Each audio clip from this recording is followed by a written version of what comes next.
మన ప్రభువును రక్షకుడైన యేసుక్రీస్తు పరిశుద్ధ నామమున ప్రియమైన సంగమ ప్రియమైన బిడ్డలారా, కాల సమయం దేవుని వాక్యం ధ్యానించడం ముందుగా ప్రార్థన చేసుకుందాం. ప్రార్థన. కృపగల తండ్రి, దయగల యేసయ్య, నీ బంగారు పాదాలకు లెక్కలేని వందనాలు, స్తుతులు, స్తోత్రములు. గతించిన రాత్రి అంతా నీ రెక్కల చాటును కాచి కాపాడి సంరక్షించిన దేవా, కాల సమయం సజీవ లెక్కను చేరి ప్రార్థించుండగా వాక్యమైన దేవుడు వాక్యం ద్వారా నాతో మాతో మాట్లాడి మీరే మహిమ ఘనత ప్రభావాలు పొందమని యేసునామమున అడుగుచున్నాను తండ్రి. ఆమేన్. ప్రియమైన సంఘం ప్రియమైన బిడ్డలను నిజంగా ఏర్పాటు చేయడం ఒక భాగము లెంటులోని 5వ ఆదివారం కొరకు ఏర్పాటు చేయబడిన పత్రికా వాక్య భాగము అపోస్తలుడైన పౌలు కొరింథీయులకు రాసిన మొదటి పత్రిక 1వ అధ్యాయము 21 నుంచి 31 వచనాలు ధ్యానం చేసుకుందాము. లెంటులోని 5వ ఆదివారం కొరకు ఏర్పాటు చేయబడిన పత్రికా వాక్య భాగము అపోస్తలుడైన పౌలు కొరింథీయులకు రాసిన మొదటి పత్రిక 1వ అధ్యాయము 21 నుంచి 31 వరకు ఈ విధంగా రాయబడింది.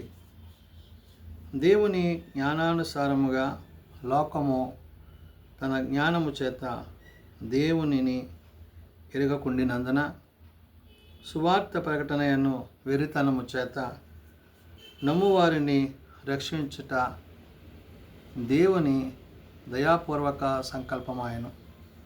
పౌలు కొరింథీ సంఘానికి పత్రిక రాస్తూ ఈ లోక జ్ఞానము దేవుని దృష్టికి వెరితనం కాబట్టి లోకానుసారంగా కాక ఆత్మానుసారంగా పరసంబంధమైన జ్ఞానం చేత ప్రభు యొక్క మాటల చేత ఆత్మ కలిగించు ఉద్దేశాల చేత మనము జీవించవలసి ఉంది.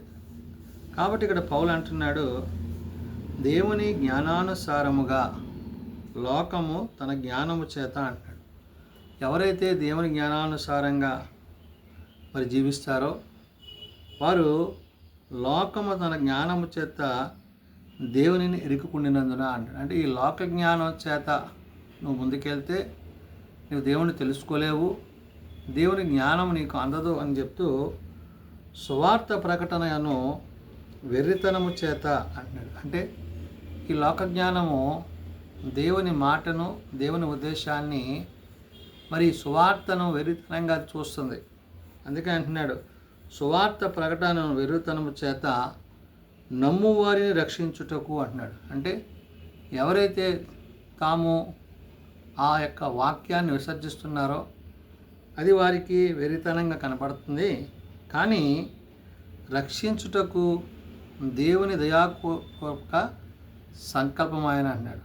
ఈ రక్షణ అనేది దేవుని యొక్క దయాపూర్వక సంకల్పం, దేవుని యొక్క దయచేత ఆ రక్షణ కార్యం అనేది మనలో జరుగుతుంది అనే విషయాన్ని పౌలు చెప్తున్నాడు.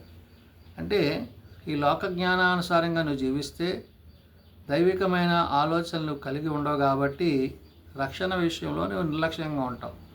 అదే నీవు దేవుని జ్ఞానాన్ని కలిగి ఉంటే అది దేవుని యొద్దకు నిన్ను నడిపించేది అనే విషయాన్ని పౌలు ఇక్కడ గుర్తు చేస్తూ, యూదులు సూచక్రియలు చేయమని అడుగుచున్నారు, గ్రీసు దేశస్థులు జ్ఞానం వెతుకుచున్నారు. అయితే మేము సిలువ వేయబడిన క్రీస్తును ప్రకటించుచున్నాము.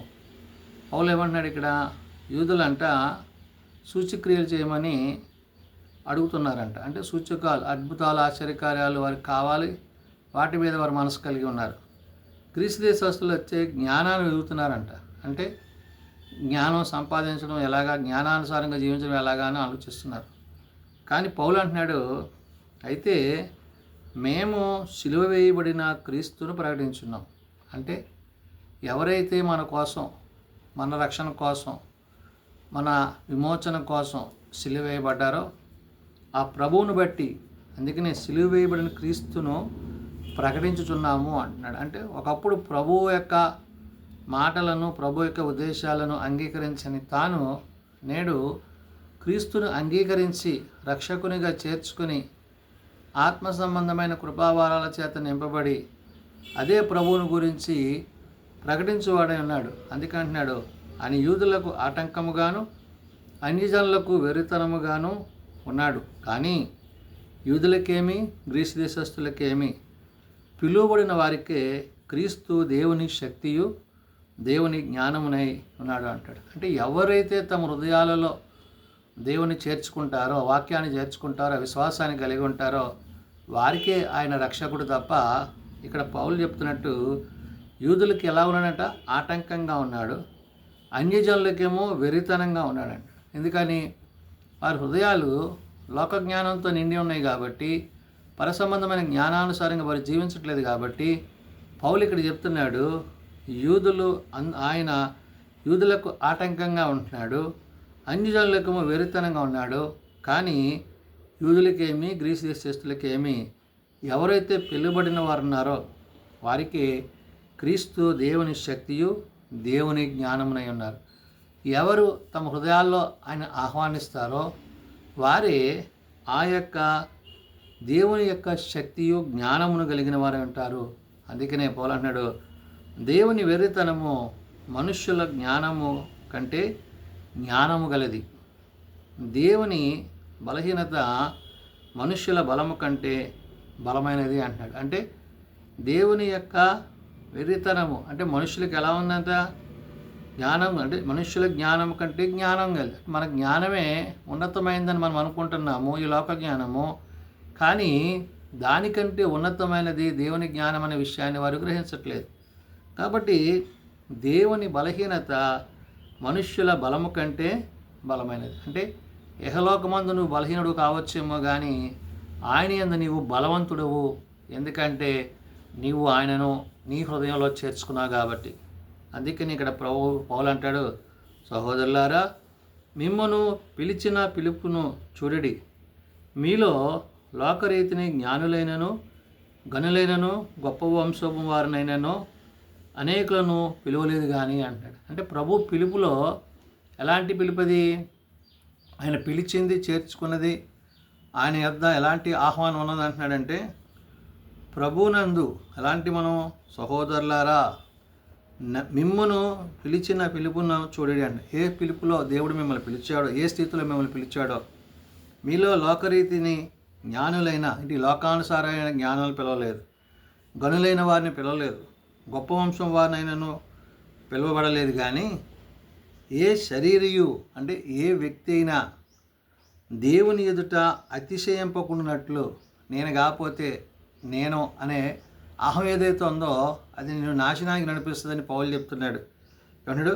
ఏ శరీరియు దేవుని ఎదుట అతిశయింపకుండానట్లు జ్ఞానులను సిగ్గుపరచుటకు లోకములో నుండి వెర్రి వారిని దేవుడు ఏర్పరచుకొని ఉన్నాడు అంటాడు. అంటే ఈ లోక జ్ఞానానుసారమైన వారు దేవుని దృష్టికి అంగీకృతం కాలేదు. కానీ ఈ లోక జ్ఞానమును విసర్జించి పరసంబంధమైన దేవుని జ్ఞానము చేత ప్రభుతో జీవించే వారు ఎవరైతే ఉంటారో వారిని దేవుడు పిలుచుకున్నాడు అని చెప్తున్నాడు. అందుకనే బలవంతులైన వారిని సిగ్గుపరచుటకు లోకంలో బలహీనుల వారిని దేవుడు ఏర్పరచుకున్నాడు అంటాడు. అంటే నీకున్న సంపద, నీకున్న ధనం, నీకున్న బలము ఇవేవి కూడా నీకు రాజ్యాన్ని చేర్చలేవు. ఏంటి? నీవు దేవుని యందు బలవంతుడు కావాలంటే ఆయన ఆత్మయందు, వాక్యమందు, విశ్వాసమందు నువ్వు జీవించాలి. వాళ్ళు ఎందుకు అంటున్నాడు? బలవంతులైన వారిని సిగ్గుపరచుటకు లోకములోని బలహీనైన వారిని దేవుడు ఏర్పరచుకున్నాడు. ఈ లోకంలో నువ్వు బలహీనుడు కావచ్చు, కానీ నీవు దేవుని దృష్టిలో బలవంతుడు అనే విషయాన్ని పౌలు ఇక్కడ చెప్తున్నాడు. ఎన్నికైన వారిని వ్యర్థము చేయుటకు లోకములో నీచులైన వారిని, తృణీకరింపబడిన వారిని, ఎన్నిక లేని వారిని దేవుడు ఏర్పరచుకొని ఉన్నాడంట. అంటే దేవుని ఏర్పాటు ఎలాంటిదంటే ఈ జ్ఞానము, ఈ లోకము, ఈ లోకానుసారమైనది కాదు, అది పరసంబంధమైనది, తండ్రి చేత అది మనకి అనుగ్రహింపబడింది. కాబట్టి తండ్రి ప్రేమ యందు ఎవరైతే నిలిచి ఉంటారో వారు ప్రభువు యొక్క ప్రేమలో నిలిచి ఉంటారు. ఆ ప్రభు ప్రేమను కలిగి ఉన్నవాడే ఆ నిత్య జీవానికి వారసుడు, రక్షకుడు అవుతాడు.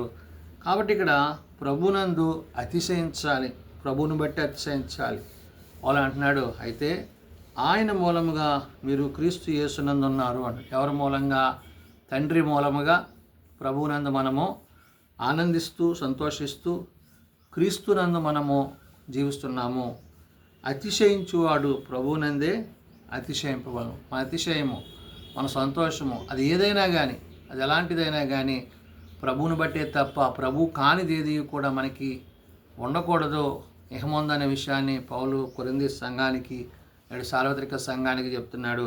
చివరిగా అంటాడు, అతిశయించువాడు ప్రభువునందే అతిశయింపవలెను అని వ్రాయబడినది నెరవేరినట్లు దేవుని మూలముగా ఆయన మనకు జ్ఞానమును, నీతియు, పరిశుద్ధతయు, విమోచయు ఆయన అంటున్నాడు.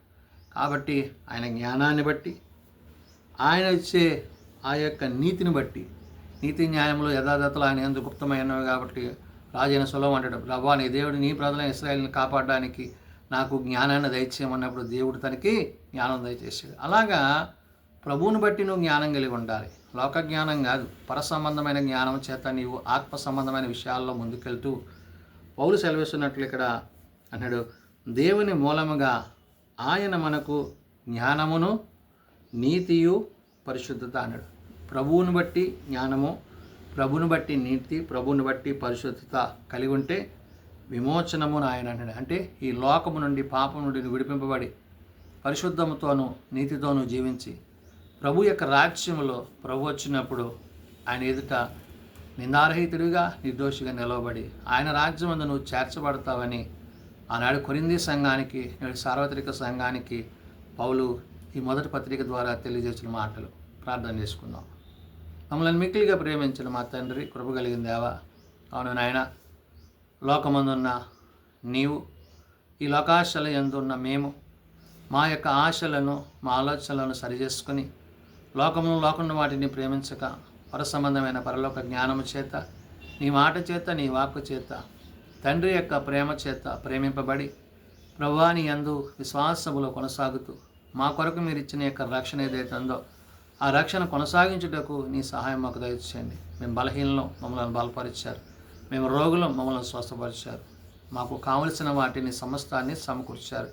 కాబట్టి నాయన, నేడు మీ అంద మేమును మా అంద నీ మాటలు నిలిచినట్లు మీకేది ఇష్టం అడుగుడు అంటున్నారు. కాబట్టి అడుగు వాటికంటే, ఊహించు వాటికంటే అత్యధికమైన నీ కృపచేత మమ్మల్ని కాచి కాపాడి మీ కృపయందు మమ్మల్ని నడిపిస్తున్నందుకే వందనాలు. పరలోక సంబంధమైన జ్ఞానము చేత, ఆత్మకు కలిగించు ఉద్దేశాల చేత, ఆత్మ నడిపింపును కలిగి విశ్వాసములో కొనసాగుటకు మాకు నీ సహాయం దయచేయమని, బలహీనలను బలపరచమని, రోగులను స్వస్థపరచమని, చిన్నబిడ్డలు, యవనులు, పెద్దలు, వృద్ధులు ప్రతి వాని తరగతిలో చొప్పున ఆశీర్వదించి దీవించండి. ఏదైనా పరిచర్యల సేవలో మీరు మాకు తోడైండండి. రేపటి సభాత కొరకు నేటి నుంచి మమ్మల్ని సిద్ధపరచమని యేసునామమున అడుగుచున్నాము తండ్రి, ఆమేన్. పరలోకమందున్న మా తండ్రి, నీ నామం పరిశుద్ధపరచబడుగాక, నీ రాజ్యం వచ్చుగాక, నీ చిత్తం పరలోకమందు నెరవేర్చినట్లు భూమి మీద నెరవేరుగాక.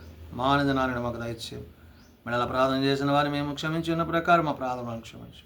శోధనలో కాల్చులను తప్పించు.